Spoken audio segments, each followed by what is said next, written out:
Yes, this has become my focus, my interest,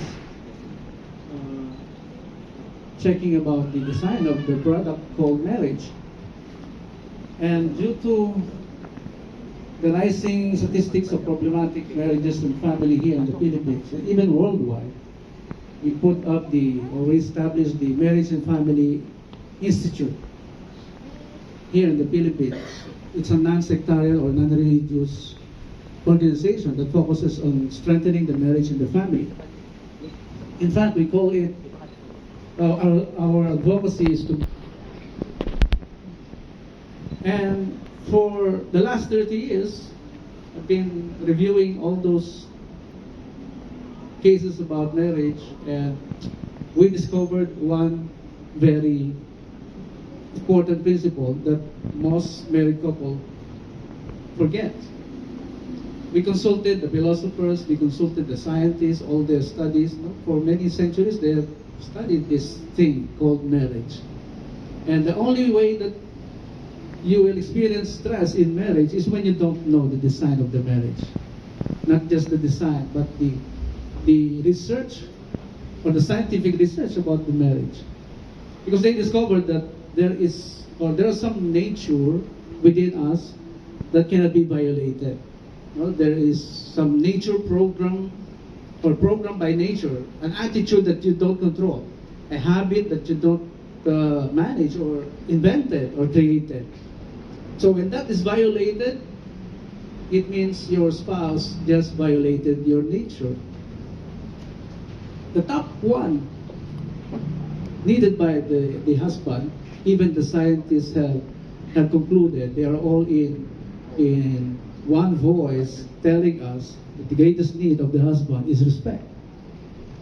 So when we say respect, you don't insult your husband. You don't make your husband feel that he is inferior to you.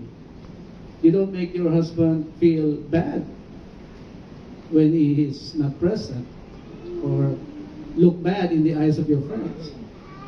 The same with wife. There is a nature that she needs to be supplied all the time. What is that? That is love.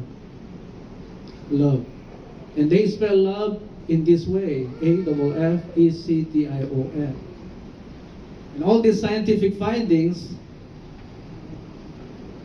when you analyze them, they will always go back, the reference, they'll always go back to the nature of what is already stated in the Bible. Now, if you recall, if you heard in some churches, they are telling us that the man came from the dust and the woman came from the rib of the man. And there is a natural feeling for the woman afterwards.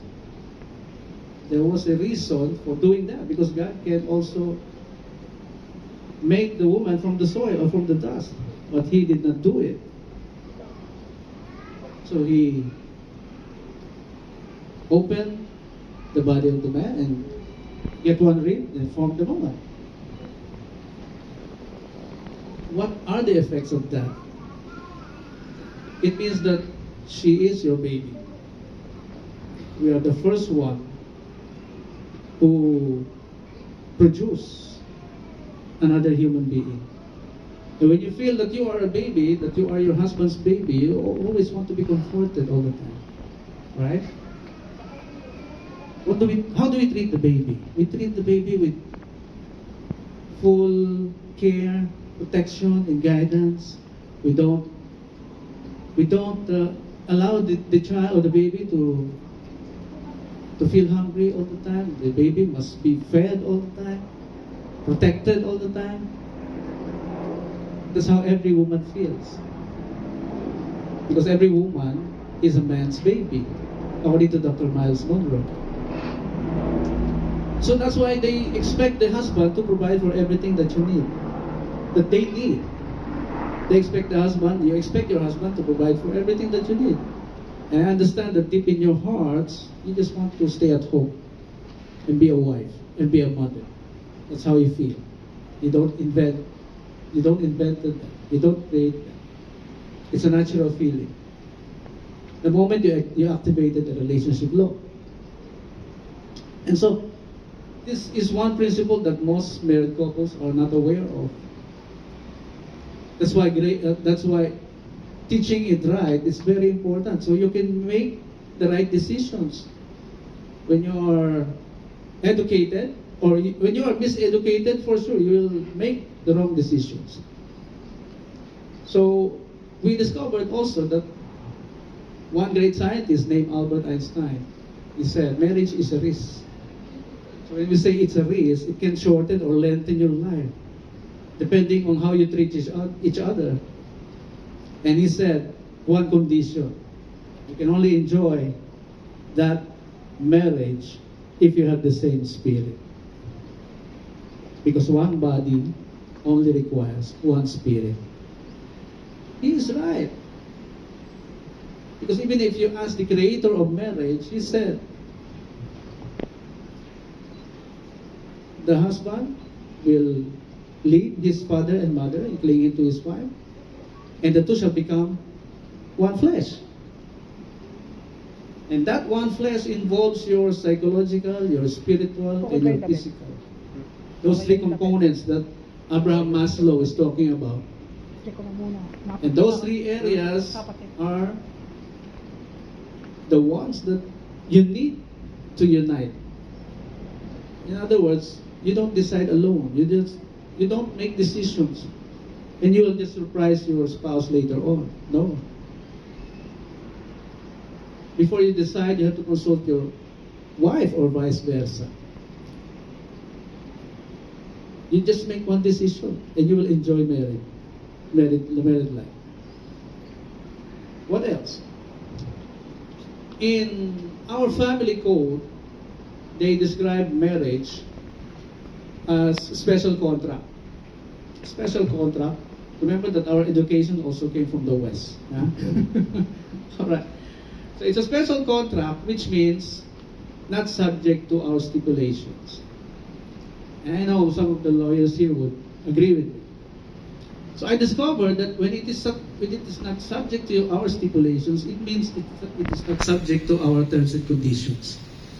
We do not bring our mentality to the marriage. It is the law that will prevail, rather than your upbringing, rather than your habits or vices. Your vices is not helpful at all in the marriage. They don't help at all. So you don't bring your smoking habits, you don't bring your alcoholic habits in the marriage. It's not helpful to the marriage. In fact, it does not, hindi siya kailangan ng marriage. No? The marriage does not require your habits to be brought there. And so, being a special contract, there is an ordinary contract that the law says also, which is a civil contract where you can dictate your own terms and conditions. But this is marriage. The law says you cannot bring your terms and conditions anymore. You will put yourself to the design of the marriage itself, of the product called marriage. And the designer is the one who can tell you how it functions. And the designer is the one who can also tell you when your product is malfunctioning. So in our teachings with the government and even in public, when couples are applying for the marriage license, whenever I ask, do you still believe in perfect marriage? Well, nobody is raising their hands. Yeah, it only shows our ignorance to the design of the product. Especially when you don't know the meaning of the word. Socrates said, wisdom is the beginning of definition of terms. So let's define perfect first. We define a marriage already. Let's define perfect first.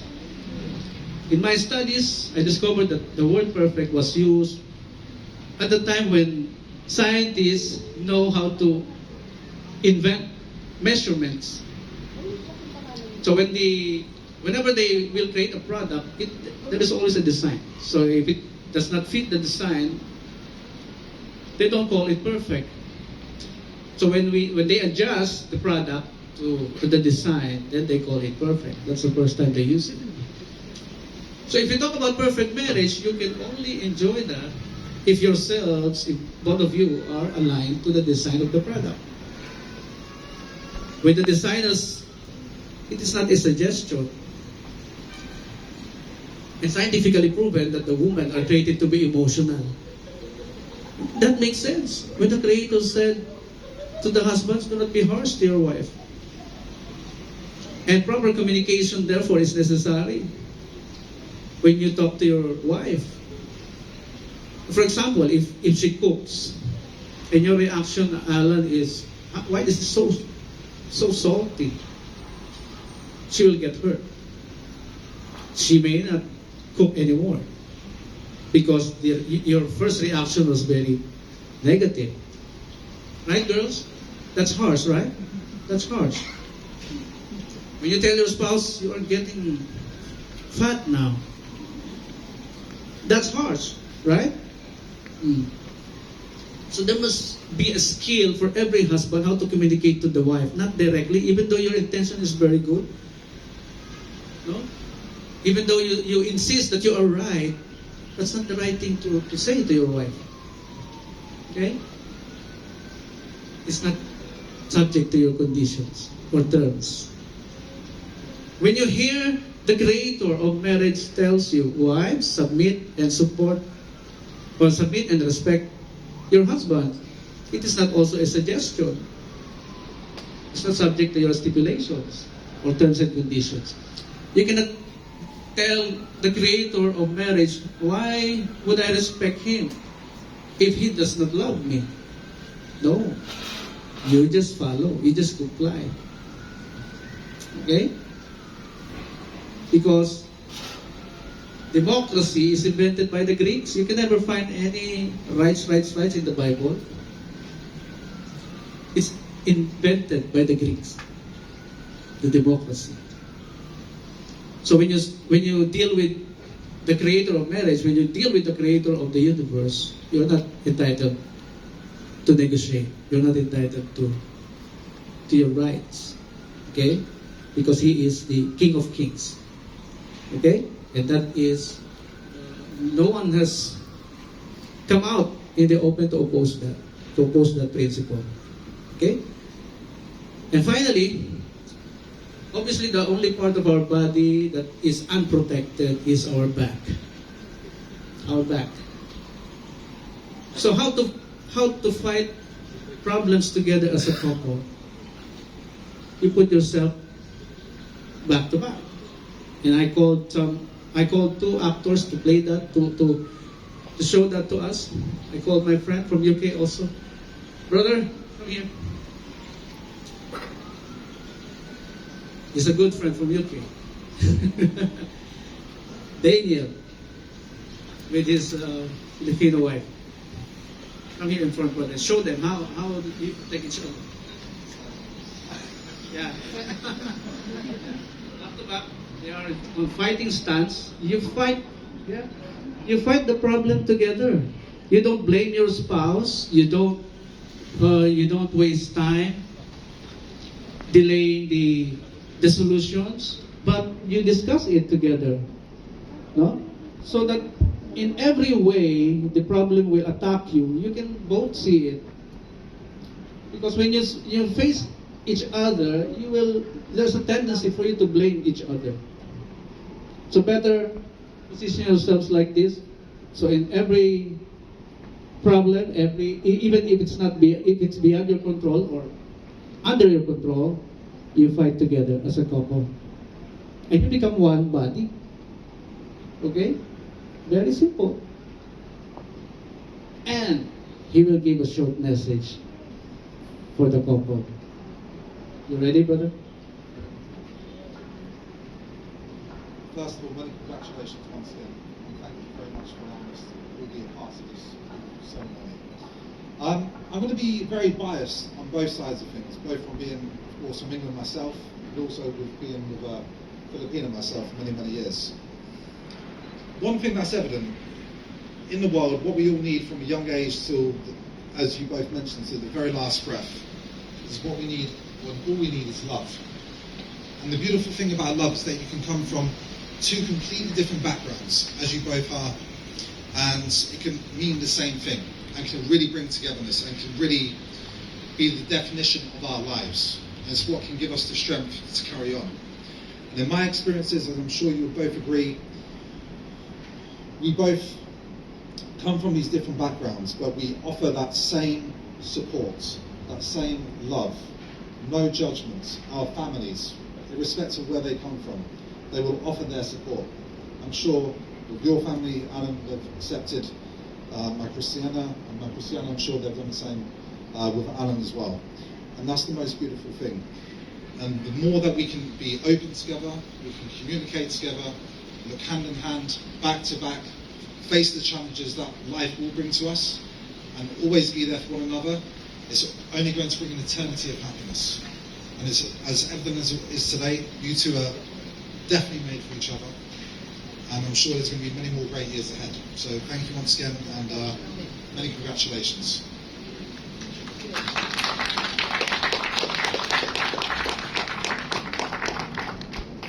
I understand you have a gift for them.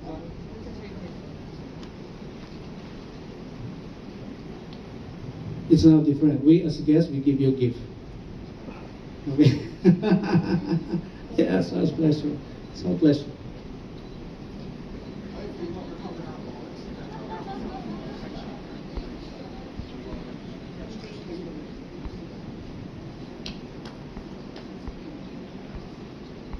All right. You're surprised? All right. So that's it for my marriage homily. Please take that home and apply it in your lives, and you will surely enjoy marriage. It was already studied that when the couple performs well in the marriage institution, they get rich. What else? Their lives get longer and sweeter. It was already studied by Harvard. They are conducting 85 years of studies about the importance of investing in your relationship in the home, especially beginning with your wife, your children, and your in-laws, and your friends and relatives. That is already proven. So just apply that. Thank you, and congratulations again to the both of you.